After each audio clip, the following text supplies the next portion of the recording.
आवाज एंटरप्रेन्योर में आपका फिर स्वागत है।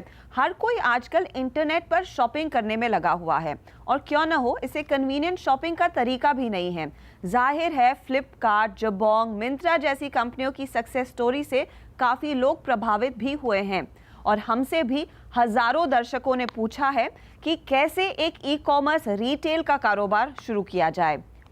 इस बिजनेस की बारीकियां बताने के लिए हम दो सक्सेसफुल कंपनियों के फाउंडर्स से आज बात करेंगे।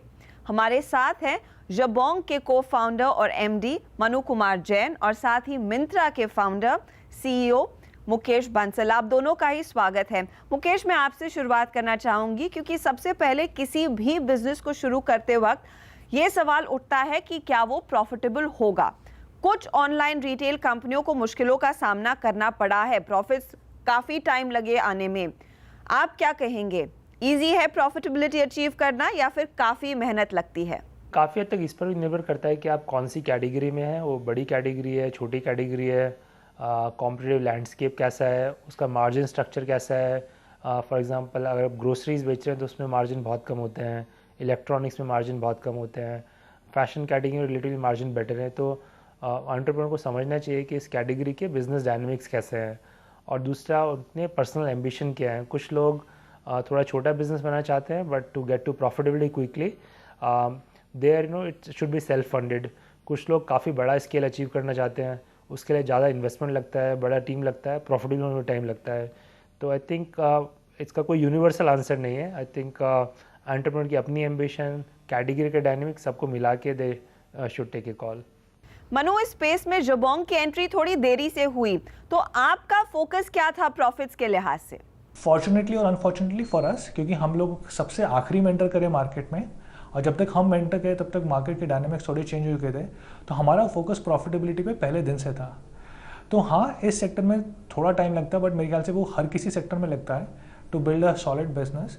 लेकिन ऐसा नहीं कि आप इसमें प्रॉफिटेबल बिजनेस नहीं बना सकते। अगर आप सही चीज़ें करें, सही तरह का असॉर्टमेंट लेके आएँ, सही तरह की कस्टमर सर्विस पे फोकस करें, अपने कॉस्ट कम रखें along each of these different dimensions, you can actually build a very profitable business. वैसे रिटेल बिजनेस की बात करें तो सबसे इम्पोर्टेंट होता है इन्वेंट्री, तो ऑब्वियसली ऑनलाइन रिटेल के लिए भी वो इम्पोर्टेंट है। मुकेश, आप मिंत्रा पे कैसे मैनेज करते हैं इन्वेंट्रीज को? सो अगेन वो कैटेगरी टू कैटेगरी डिपेंड करता है। फंडामेंटली दो मॉडल हैं। एक आप मार्केट प्लेस मॉडल में रख सकते हैं वेयर वेंडर खुद से बेचता है, आपका खाली ऑनलाइन प्लेटफॉर्म है, तो उसमें आपका इन्वेंट्री रिस्क नहीं है। लेकिन किस तरह का सिलेक्शन होगा, किस तरह की सर्विस होगी, उस पर वेंडर पर डिपेंडेंस काफ़ी हो जाती है।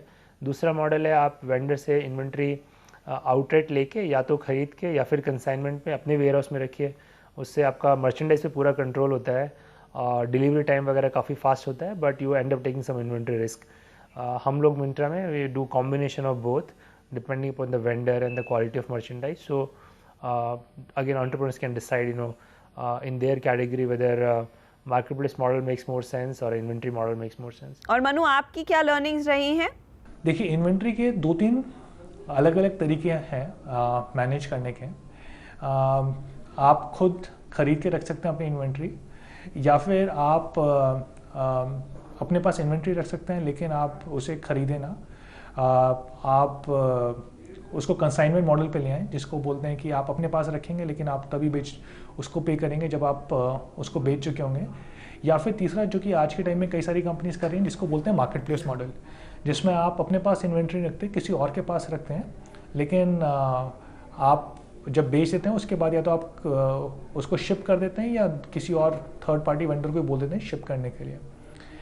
अगर आप अपनी इन्वेंट्री इफेक्टिवली मैनेज करना चाहते हैं तो पहली चीज़ तो आपका जो बिजनेस प्लान है, जो आपका प्रेडिक्शन है, वो बहुत इम्पॉर्टेंट है। क्योंकि आप जब तक ये नहीं प्रेडिक्ट करेंगे कि आपको कितने यूनिट्स खरीदने हैं, कितने यूनिट्स आप बेच पाएंगे, कितने की डिमांड होगी, कौन सा बिकेगा कौन सा नहीं बिकेगा, बहुत सारी चीज़ें गलत हो सकती हैं। आप हो सकते हैं कोई एक चीज़ जो कि आप ना बेच पा रहे हो उसको आपने ओवर स्टॉक कर लिया हो, ज़्यादा खरीद लिया हो, और दूसरा एक प्रोडक्ट जो कि ज़्यादा बिकता हो उसको आपने कम ऑर्डर करा हो।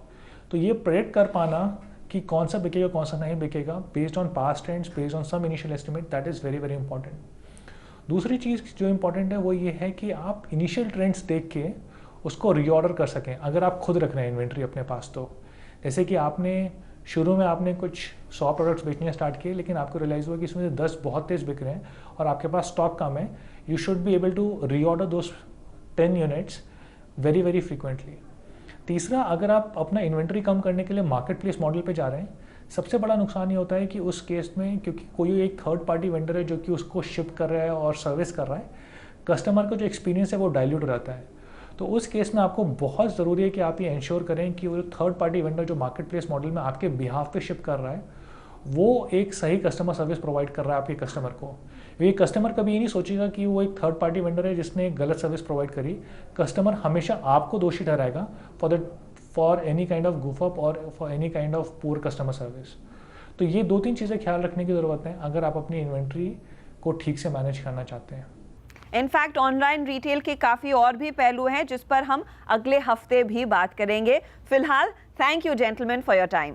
Thank you very much. Thank you so much. इसी के साथ इस एपिसोड में इतना ही। अगले हफ्ते आपसे फिर मुलाकात होगी कुछ और नई आइडियाज़ के साथ, लेकिन तब तक आप हमसे कनेक्ट कर सकते हैं फेसबुक के जरिए, ट्विटर के जरिए। आपसे अगले हफ्ते मिलेंगे। Take care.